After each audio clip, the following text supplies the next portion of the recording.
현재 대한민국에서 가장 시급한 것이 인구 문제입니다. 인구 붕괴가 현실화가 되고 있습니다. 그리고 앞으로 3세대 이후에는 한국이 소멸한다는 기사들이 떠돌아다니고 있습니다.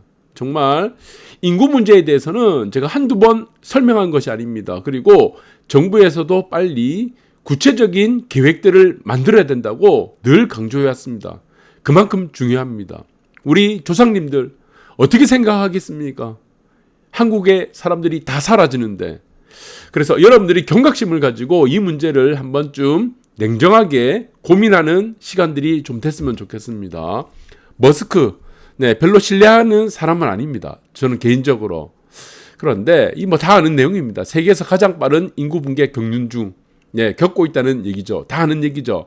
그래서 머스크가 한 얘기는 사우스 코리아 윌비 지금 해서 6%가 된답니다. 언제 6%가 된답니까? 파퓰레이션이 3세대를 거치게 되면은 총 인구가 지금 현재 6%밖에 남지 않는다는 얘기죠. 이 말이 뭡니까? 이 한국 땅에는 한국 사람이 없다는 얘기입니다. 끝났다는 얘기예요. 그래서 지금 대책을 세우지 않으면은 이 문제는 풀 수가 없다. 그렇게 보고 있습니다. 그래서 이 머스크는 별로 그렇게 신뢰하는 사람은 아니지만, 자, 이 인구 문제에 대해서 한국을 지금 얘기하는 부분은, 저는 이것은 100번, 1000번 맞다고 생각합니다. 그러면 인구가 지금 어떻게 되고 있습니까? 2020년 정점을 찍었습니다. 이거는 네이버 들어가면은 뭐 통계자료, 우리가 통계청에서 발표하는 통계자료를 누구나 다 볼 수가 있습니다. 2020년 정점을 찍었죠. 그리고 작년부터 인구는 뚜렷한 감소세를 보이고 있습니다. 여기에 따라서 나타나는 현상이 뭐죠? 대표적인 것이 집값의 양극화입니다. 이게 가장 먼저 일어나는 현상이에요. 그러니까 여러분들은 지금 집값의 양극화가 세금이란 문제, 부동산 정책 때문에 나타난다고 생각하는데 그거 아니라고 계속 말씀드렸습니다. 인구 문제입니다. 인구 문제. 그래서 외곽 쪽으로 가서는 안 된다. 신도시로 가서는 절대 안 된다고 강조를 드린 이유가 이 이유 때문입니다. 그러면은 사람들이 살고 싶은 곳들은 어떻습니까? 더 오릅니다. 이게 굉장히 무섭습니다. 양극화가. 그래서 사람들이 살고 싶은 곳, 입지가 아주 좋은 곳들은 어떻습니까? 희소한 입지는 계속 올라갑니다. 이게 집값이. 그리고 대부분의 어떻습니까? 대부분의 90% 입지는 가격이 조정받거나 하향한다. 이렇게 보시면 될 것 같아요. 그래서 같은 도시 안에서도 양극화는 굉장히 심각하게 앞으로 10년 혹은 30년 이상까지 계속 늘어난다고 했죠. 진행된다고 했습니다. 그래서 이 문제는 항상 인구 문제와 같이 연관돼서 우리가 보셔야 된다라고 말씀드렸고, 자, 그렇다면은 인구 붕괴 해결해야 됩니다. 자, 지난 정권 때도 못했고 지지난 정권 때도 못했습니다. 이번 정부에서도 분명히 해결해야 되는데 해결할 의지가 안 보입니다.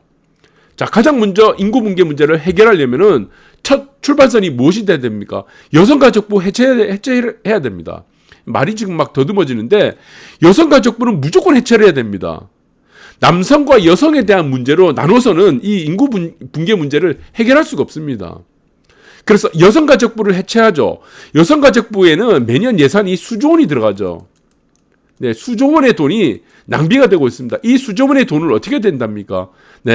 만 20세 아동, 청소년들에게 매달 30만 원 정도, 최소한 30만 원 정도를 연금식으로 지급을 해줘야 됩니다. 이 재원이 어디서 납니까? 여성가족부를 해체하는 이 돈으로 해결할 수 있다는 얘기입니다. 그러면은 아이를 2명만 낳게 되면은 매달 정부에서 그 집에는 60만 원 준다는 거죠. 60만 원 주고 3명 낳으면 어떻습니까? 90만 원 줘야 됩니다. 그래서 아이를 기르는데 돈이 들게 해서는 안 된다는 겁니다. 그리고 마찬가지로 고등학교 때까지는 다 무상교육 지금 하고 있지만, 그리고 급식 전부 다 무상으로 하고, 그래서 아이를 낳아서 키우는 것이 이익이 된다는 것을 국민들에게 일깨워줘야 된다는 겁니다. 그런 시스템을 만들어줘야 되겠죠. 여성가족부가 있는 한은 아이를 낳아서 이익을 본다는 그런 생각을 만들 수가 없다는 겁니다. 왜? 연금을 지급할 수 없기 때문에. 그리고 세 번째 있습니다. 중요한 거. 29세까지 출산을 하지 않게 되면은 군대 징집을 보내야 됩니다. 여성들. 지금 대한민국의 국방의 의무는 남녀를 구분하지 않습니다. 그런데 왜 남자만 국방의 의무를 지고 있습니까? 그래서 출산하지 않는 사람들, 여성들에게는 군대를 무조건 보내야 된다. 그리고 네 번째, 아이 2명 이상 낳은 가족들에게는 이제 육아를 하겠죠. 소득세를 감면시켜야 됩니다. 이것도 굉장히 중요합니다. 왜 소득세를 감면시켜야 됩니까? 이 소득세가 감면된 돈이 있을 겁니다. 그러면은 다른 사람들보다 같은 일을 하면서 한 20%, 뭐 10에서 20%는 돈을 더 받게 되겠죠. 이 돈을 어떻게 됩니까? 네, 집을 사는데 사용해야 됩니다. 사는데 사용하면 되겠죠. 매달 들어가는 원금과 이자가 있을 겁니다. 이 돈을 내면 되죠. 네, 소득세 감면, 각종 세금을 감면시킨 돈으로 부동산의 원금과 이자를 감면시켜줘서 우리가 지급할 수 있게 해주면 된다. 그래서 인구 붕괴를 해결하는 가장 좋은 방법은 1차적으로 여성가족부를 우선 해체를 해야 된다. 그리고 여성가족부 해체한 돈으로 아동 청소년들에게 매달 30만 정도를 한 명당 지급을 하고, 그리고 출산하지 않은 여성들에게는 군대를 징집하고, 그리고 아이를 낳는 가족들에게는 소득세 감면 무조건 해야 됩니다. 그리고 각종 세금들을 감면시키고, 그리고 보조금을 지급을 해야 됩니다. 자, 여러분들 이 네 가지만 하게 되면은 인구 늘어납니다. 대한민국 붕괴되지가 않아요. 그래서 지금 이스라엘도 마찬가지입니다. 이스라엘은 대표적으로, 프랑스와 이스라엘은 대표적으로 저출산 국가입니다. 그런데 지금 전 세계에서 두 번째로 지금 아이를 많이 낳고 있습니다. 이스라엘은. 왜 아이를 많이 낳습니까? 네, 아이를 낳지 않으면 징집 대상이 되니까. 이것 때문입니다. 징집 대상이죠. 그래서 아이를 낳지 않으면 징집에서, 아이를 낳으면 징집 대상에서 제외한다.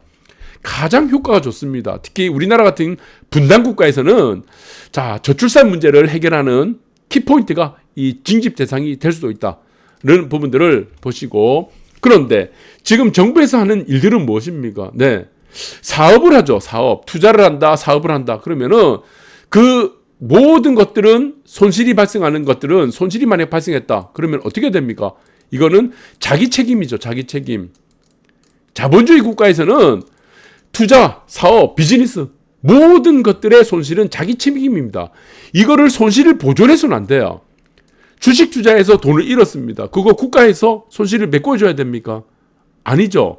지금 자영업자들 보시면은 잘 되는 데는 더 잘 됩니다. 손실보상금, 손실보존 이 금액들이 몇 번째입니까, 지금? 자, 이것도 굉장히 큰 문제인데, 이 돈이 얼마입니까, 지금? 23조 원이에요. 이 23조 원으로 대한민국 미래를 위해서 아이들에게, 아이를 낳은 아이들이 있는 가족들에게 이걸 연금으로 지급하면 얼마나 좋습니까? 네. 그래서 지금 보존금이라고 지금 했는데, 손실보상금이 아니고 손실또 보존금이라고 하네요. 다음 페이지 한번 볼까요? 네.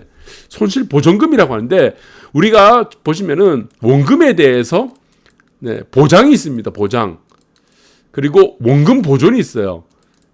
원금 보존과 연금 보장을 우리가 지금 헷갈리시는 분들이 많은데, 원금 보장은 무엇이죠? 손실이 1이 나든 100이 나든 1000이 나든 1000만이 나든 다 전부 다 보상을 해주는 거고, 원금 보존은 무엇입니까? 네, 일정액 정도를, 네, 원금을, 네, 어느 정도를 보존해 준다는 얘기입니다. 보장과 전혀 다른 얘기죠. 그런데 지금 얘기가 나오는 것이 이거예요. 자, 여러분들 권리가 계속되면은 네, 이것이 어떻게 됩니까? 네, 이게 당연하다 생각합니다. 권리가 지속이 되면은 네, 이것이 당연하다고 생각하기 때문에 지금 다음에도 추가 보상 또 해달라는 거죠. 장사가 되지 않는 이유를 나에 대한 문제가 아니고 정부에 대한 문제로, 사회에 대한 문제로 여기서 넘어가게 되면은 이게 끝이 없습니다. 자, 호의가 계속되면은 이게 다 권리가 되는 거죠. 이렇게 돼서는 안 된다는 겁니다. 이 23조 원을 어떻게 됩니까? 다음 세대들을 위해서, 미래의 대한민국을 위해서 아이를 갖고 있는 세대들한테 지급을 해주는 것이 저는 맞다고 봅니다. 이거 빨리 만들어야 돼요. 그래서 이 문제들은 저는 가장 큰 심각한 문제가 지금 또다시 현 정부에서도 이런 문제가 발생합니다. 지난 정부에서도 마찬가지로 자영업자들 네, 보상금 얼마나 많이 지급했습니까? 그런데 지금 정부에서 똑같이 하는 게 뭡니까? 지금 코로나 시대 다 끝났는데 지금 거리두기 하고 있습니까? 끝났잖아요. 그러면 지금 하고 있다는 것이 무엇입니까? 대한민국의 미래를 지지율과 지금 바꾸고 있다는 겁니다. 이런 포퓰리즘으로 무슨 대한민국을 발전시키겠습니까?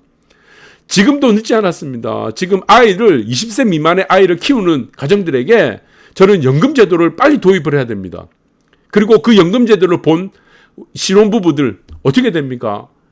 누구든지 아이를 키우는데 걱정이 없이 아이를 키우는 것이 아이를 키우지 않는 것보다 이익이 된다는 사회를 만들어주는 것이 저는 현 정부에서 가장 시급한 지금 정책의 문제라고 보고 있습니다. 대한민국은 그렇게 지금 빨리 바뀌어야 된다고 봅니다.